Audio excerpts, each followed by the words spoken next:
Gente, estresse e ansiedade, eles fazem parte da vida, mas quando se tornam frequentes, podem ultrapassar os limites das emoções e se manifestar também no corpo. Alterações do sono, tensão muscular, palpitações são alguns sinais que podem aparecer quando a mente e o corpo estão sobrecarregados. Mas como reconhecer esses sinais e entender quando é hora de buscar ajuda?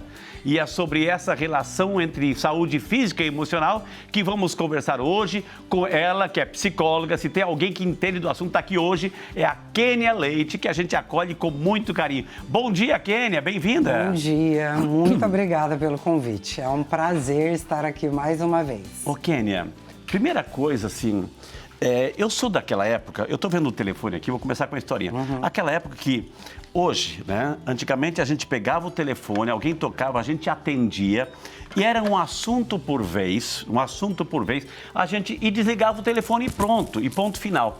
Hoje, Kênia, a gente tem o WhatsApp, né? Que em 2 ou 3 minutinhos chegam ali, é uma pergunta, é um compromisso, é uma urgência, é uma necessidade, é uma cobrança. E quem parece que manda mensagem, parece que a gente só tem ela para atender. E aí tem várias portas abertas. E a gente vive nesse estresse, nessa ansiedade de poder dar conta daquelas coisas que estão no dia a dia. Ou seja, o que é um estresse? O que é uma ansiedade?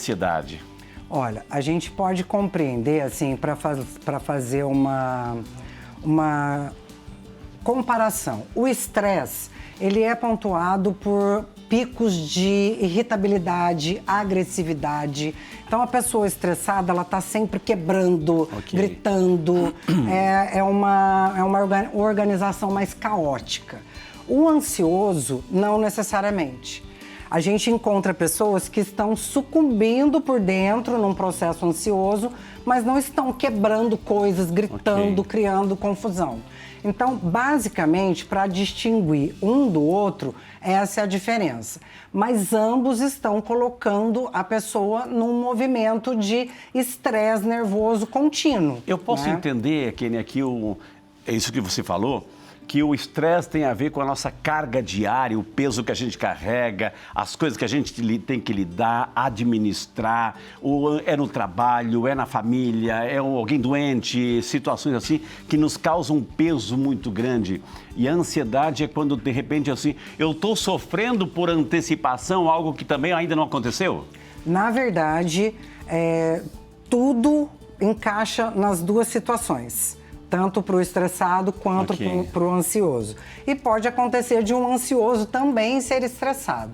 Na verdade, essa movimentação emocional de estourar, de ficar antecipando algo que ainda não aconteceu, é uma forma que o organismo está reagindo a tudo isso que o senhor falou. Entendi. Muito acúmulo de funções, muita cobrança, esse imediatismo, né, de pegar o celular e ter que ter resposta para todo mundo, as pessoas não esperam mais.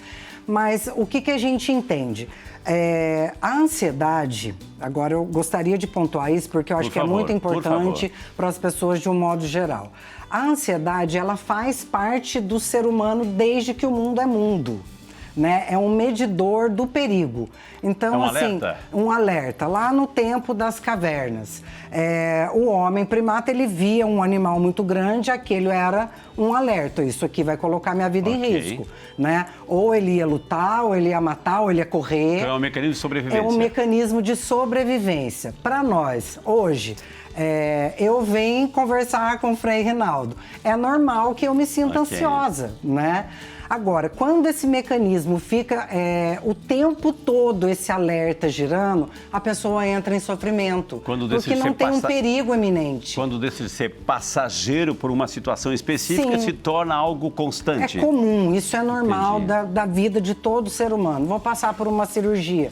É normal que eu me sinta ansiosa, né? Isso é um medidor de que algo diferente está acontecendo na minha rotina, no meu organismo. Agora, quando esses alarmes de perigo ficam sendo acionados o tempo todo, aí a gente considera como um sintoma da ansiedade e do estresse. Ok, o que acontece dentro de nós, né? Porque, ou seja, o corpo paga, né? Muito. Ou seja, diante desse estresse, desse sinal, dessa carga pesada que a gente tem que carregar, administrar, e essa ansiedade diante das coisas, um medo, etc.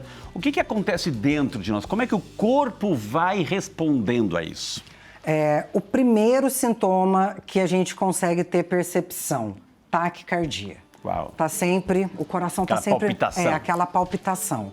Junto a isso, pode ter insônia, problemas gastrointestinais, começa a soltar ou prender, a irritabilidade, falta de paciência, sudorese.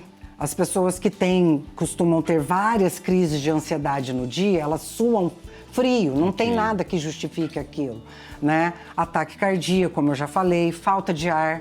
Você começa a sentir dificuldade de puxar o ar e se concentrar ali. Impaciência. Impaciência. Podem ser sintomas isolados, como podem ser todos esses ao mesmo tempo. Então, o sistema nervoso, ele pode colapsar. Ok. Né? Eu quero acreditar, Kenia, que isso não chega de uma vez de uma vez só, né? Isso é um processo de uma vida que está vivendo toda essa realidade, administrando essa situação, tentando administrar. Então, se isso vai acontecendo progressivamente.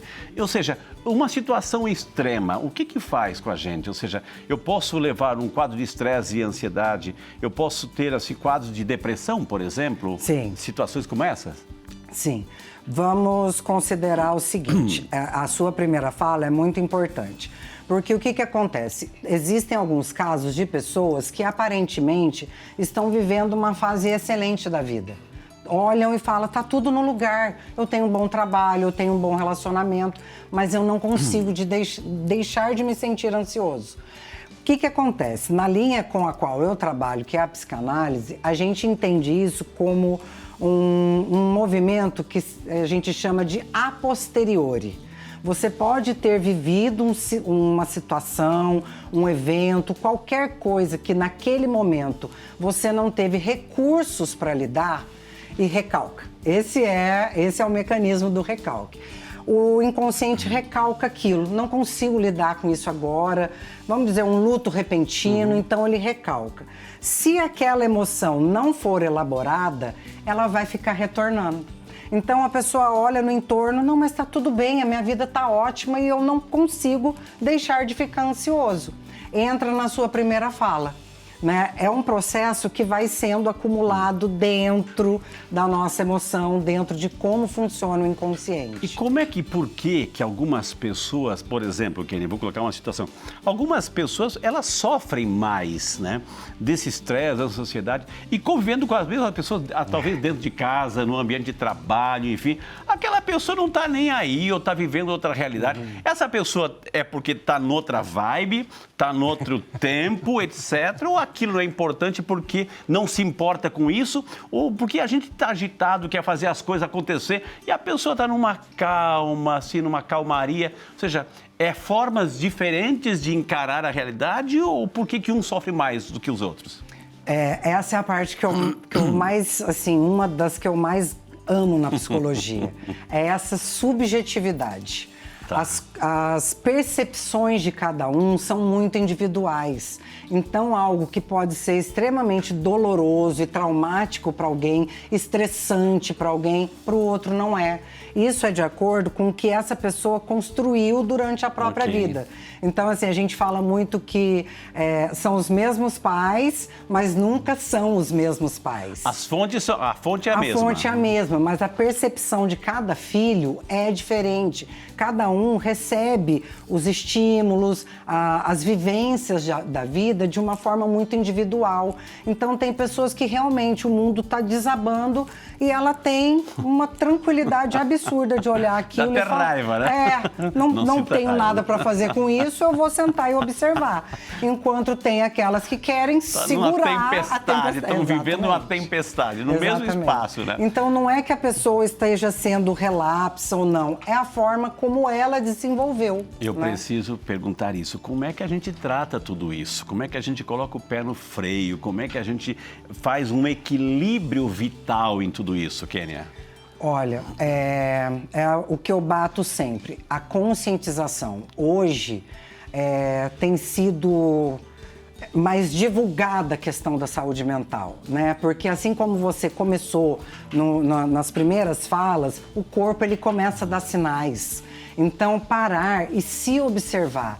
Nossa, uma noite sem dormir, tá, beleza, eu posso ter tido um dia, né, mais movimentado, mais uma, duas, três, peraí, tem alguma coisa que tá querendo ser ouvido, mas não está tendo lugar para ser escutado. Eu preciso parar e me observar. E se entender que isso está se tornando constante, tirando a sua funcionalidade, porque existem casos em que as pessoas se paralisam. Okay. A carga emocional é tão grande da crise de ansiedade ou do estresse que a pessoa se paralisa e ela não consegue funcionar nas coisas do dia a dia. Precisa pedir ajuda. É isso que eu ia perguntar, ou seja, uma coisa é se observar, mas assim, de repente eu não tenho mecanismo para isso, eu não tenho instrumentos para isso, então eu tenho que pedir ajuda. Como é que eu tenho que pedir ajuda, Kênia? Um psicólogo. Como é que eu tenho assim, ó, escuta, eu estou vivendo isso, eu estou fora de mim, é isso? A gente percebe que existe alguma coisa que está funcionando ali de uma forma que não é a nossa forma... Natural, equilibrada? Equilibrada de estar no mundo. Então, algumas situações pedem ajuda de terceiros. Algumas pessoas entram num círculo de ansiedade que elas não conseguem sair daquilo nem para pedir ajuda. Né? Então, precisa que alguém observe, isso aqui não está legal. De um modo geral, primeira atitude, procurar uma ajuda de um profissional de saúde mental. Normalmente, o primeiro passo é o psicólogo. A gente consegue observar se existe ou não a necessidade de um tratamento medicamentoso e encaminhar para o profissional da área, que é o psiquiatra, né? Que essa área é só para um médico psiquiatra. Ou na própria terapia, entendendo as razões pelas quais essa pessoa está desenvolvendo esse sintoma, ele vai se dissolvendo. Então, assim, a princípio, procurar a ajuda de um profissional de saúde mental. Essa é a sua câmera, olha para essa câmera ali, ou seja, pelo menos assim, 3 dicas para quem está em casa. Nossa, ela está falando da minha vida, eu me identifiquei com tudo que ela falou, assim, pelo menos 3 dicas. Essa câmera aqui, ó, para quem está em casa, assim, nossa, faça isso, a lição de casa aqui com a Super Kênia. Primeira lição é a mais importante delas, se observe. Observe seus comportamentos e reações.